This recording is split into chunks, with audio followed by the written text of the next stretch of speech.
மீனவர்கள் தாக்கப்படும் சம்பவம் குறித்து விவாதிக்க கேள்வி நேரத்தை ஒத்திவைக்க வேண்டும் என்று பிஜேபி உறுப்பினர் சு. திருநாவுக்கரசர் கேட்டுக் கொண்டார். இலங்கை அரசுக்கு இந்திய அரசு கடுமையான எச்சரிக்கை விடுக்க வேண்டும் என்றும் நமது மீனவர்களை பாதுகாக்க எடுக்கப்பட்ட நடவடிக்கை குறித்து பிரதமர் அறிக்கை தாக்கல் செய்ய வேண்டும் என்றும் அவர் கோரினார். காங்கிரஸ் உறுப்பினர் வி. நாராயணசாமி பேசுகையில் தமிழக முதலமைச்சர் இதுபற்றி பிரதமருக்கு பல கடிதங்கள் எழுதிய பிறகும் தாக்குதல் தொடர்கிறது என்றார்.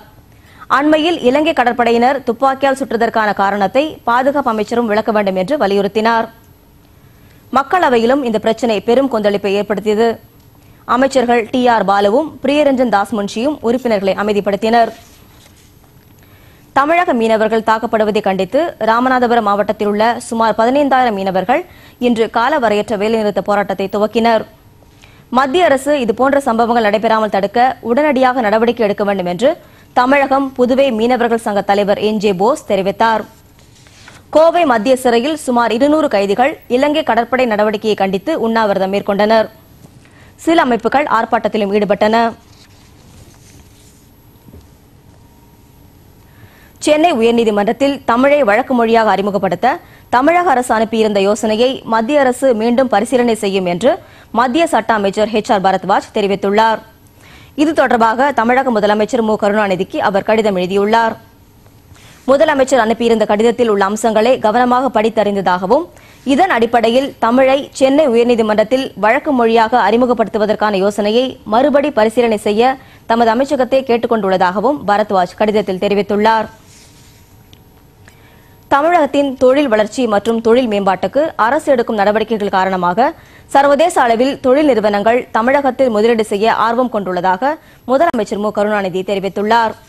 இன்று சென்னையில் நடைபெற்ற தொழில் மேம்பாட்டிற்கான சிறப்பு பணிக்குழு கூட்டத்தில் பேசிய அவர் மாநிலத்தில் மின்சாரம், சாலை போக்குவரத்து மற்றும் குடிநீர் வசதி ஆகியவற்றை மேம்படுத்த சிறப்பு கவனம் செலுத்தப்படுவதாக தெரிவித்தார். தமிழகத்தில் தொழில்துறைக்கு தேவையான நிபுணர்களை உருவாக்கும் பணியில் தொழில்துறையினரும் கல்வி நிறுவனங்களும் கூட்டு முயற்சி மேற்கொள்ள வேண்டும் என்றும் கோரினார். இந்த கூட்டத்தில் பேசிய இந்திய ஏற்றுமதி நிறுவனங்களின் கூட்டமைப்பு தலைவர் ஏ. சக்திவேல் தமிழகத்திற்கென தனியாக ஏற்றுமதி அபிவிருத்தி வாரியம் உருவாக்கப்பட வேண்டும் என்று கேட்டுக் கொண்டார்.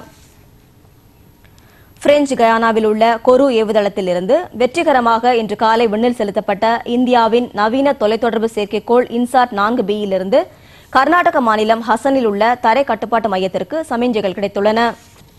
ஆரம்ப கட்ட சோதனைகளில் செயற்கைக்கோள் நன்றாக செயல்படுவது தெரியவந்துள்ளது. செயற்கைக்கோள் வெற்றிகரமாக விண்ணில் செலுத்தப்பட்டது பற்றி மகிழ்ச்சி தெரிவித்த இந்திய விண்வெளி ஆராய்ச்சி நிறுவனத்தின் தலைவர் மாதவன் நாயர் இந்த செயற்கைக்கோள் மூலம் மேலும் 24 டிரான்ஸ்பாண்டர்கள் கிடைத்துள்ளதால் இது நாட்டின் மேம்பாட்டு திட்டங்களுக்கு மிகவும் பயனுள்ளதாக இருக்கும் என்று கூறினார். ஒவ்வொரு டிரான்ஸ்பாண்டரும் $1 மில்லியன் அமெரிக்க விற்கப்பட்டுள்ளதால் இஸ்ரோவுக்கு 1250 கோடி ரூபாய் வருமானம் கிடைக்கும் என்று அவர் தெரிவித்தார். புதுவை சட்டமன்றம் இம்மாதம் 27ஆம் தேதி கூடுகிறது. அன்று காலை மணி 11:30க்கு தொடங்கும் என்று சட்டப்பேரவை செயலாளர் அறிவித்துள்ளார். தகவல் அறியும் உரிமை விழிப்புணர்வை மக்களிடையே ஊட்டும் வகையில் கோவையிலிருந்து சென்னை வரை 6 நாட்கள் இருசக்கர வாகன பேரணி கருடா இளைஞர் நல பாசறை சார்பில் நடத்தப்பட்டது. 100க்கும் மேற்பட்ட இளைஞர்கள் பங்கேற்ற இந்த பேரணி இன்று சென்னை வந்தபோது அவர்களுக்கு வரவேற்பு அளிக்கப்பட்டது. பயணக்குழுவினருக்கு அகில இந்திய காங்கிரஸ் கமிட்டி உறுப்பினர் கார்த்தி சிதம்பரம் பரிசுகளை வழங்கி பேசினார்.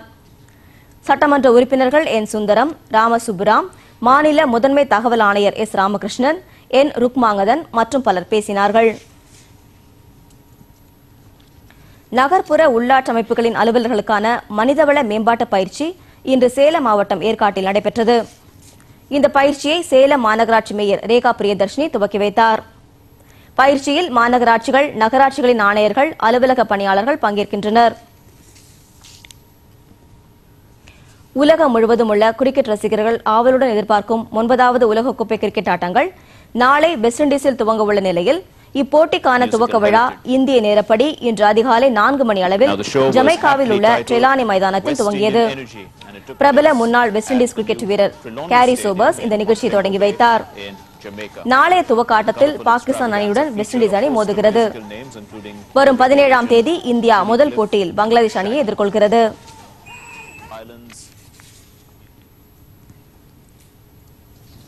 மீண்டும் தலைப்புச் செய்திகள். அப்பாவி மீனவர்கள் தாக்கப்படுவதை தடுக்க நடவடிக்கை. தமிழக எம்பிக்களிடம் பிரதமர் மன்மோகன் சிங் உறுதி. இலங்கை ரோந்து கப்பலில் இந்திய கடற்படை வீரர்களை சேர்த்துக் கொள்ள இலங்கை அரசு யோசனை. முதலமைச்சர் மு கருணாநிதி பேட்டி. இன்சாட் 4B செயற்கைக்கோளிலிருந்து ஹசன் தரை கட்டுப்பாட்டு நிலையத்திற்கு சிக்னல். உலகக்கோப்பை கிரிக்கெட் போட்டி இன்று வெஸ்ட் இண்டீஸில் கோலாகல துவக்கம். இத்துடன் இந்த செய்தி அறிக்கை நிறைவடைகிறது. மீண்டும் செய்திகள் நாளை காலை 8 மணிக்கு பொதிகையில். வணக்கம்.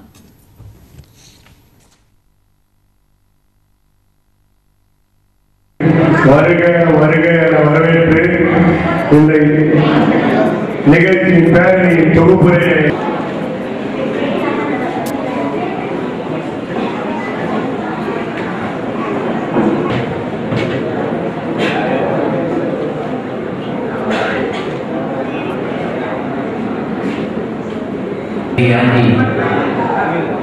ஊனாகி வீராகி உண்மையும் இன்மையுமாய்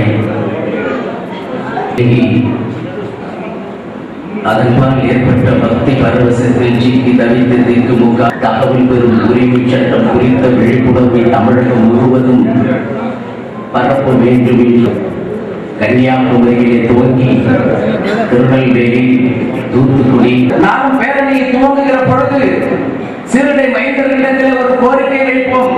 வழியில்லை. அரசு அதிகாரிகளுக்கு கொஞ்சம் அதிர்ச்சியாக கூட இருக்கும். சிறப்பு விருந்தினருக்கு இது சாத்தியமா என்ற எண்ணம் கூட வர தோன்றும். 1700 கிலோமீட்டர் காலை 9 மணி துவங்கி இரவு 10:30 மணி அளவில் பல வேளைகளில் பகல் உணவு 4 மணி பற்றிய சில செய்திகளாக தெரிந்திருக்கும் என்ற நிலையை ஏற்படுத்துவதுதான் எங்களுடைய நோக்கம். இந்த சிறப்பு கூட்டத்தில் மன்னர் ராஜா, சேலம் சதாசிவம், சேலம் வெங்கட்ராமன், ஈரோடு ஜெய்சங்கர், கரூர் ஜோதிமணி, உடுமலை ஜெயான், பொள்ளாச்சி ஜோதிமணி உள்ளிட்ட அத்தனை பேரையும் வணங்கி மாணவியர்கள் பெற்றுக் கொள்ள முடியும் என்று எண்ணம் இருந்தால் அவர்கள் இளைஞர் நல பாசறை. சட்டமன்ற உறுப்பினர் சகோதரர் சுந்தரம் அவர்களே, சட்டமன்ற உறுப்பினர் சகோதரர் சுப்ராம் அவர்களே,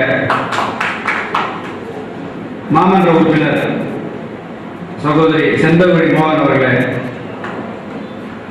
கருவா இளைஞர் நல பாசறையின் சார்பாக நடைபெற்ற பேரணிக்கு பெருமுதவி செய்த நண்பர்கள் தாரா ஷஃபி அவர்களே, பொள்ளாச்சி ஜோதிமணி அவர்களே, உடுமலை ஜெயான் அவர்களே, கரூர் ஜோதிமணி அவர்களே, ஈரோடு ஜெய்சங்கர் அவர்களே, ஈரோடு கௌதம் அவர்களே, சேலம் வெங்கட்ராமன் அவர்களே,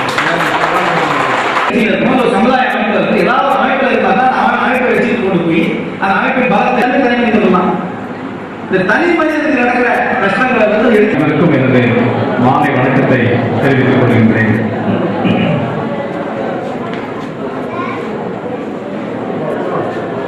தமிழகத்தின் பல்வேறு பகுதிகளுக்கு சென்று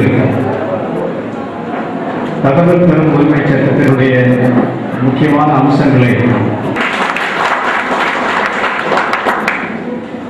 ஒரு சிறந்த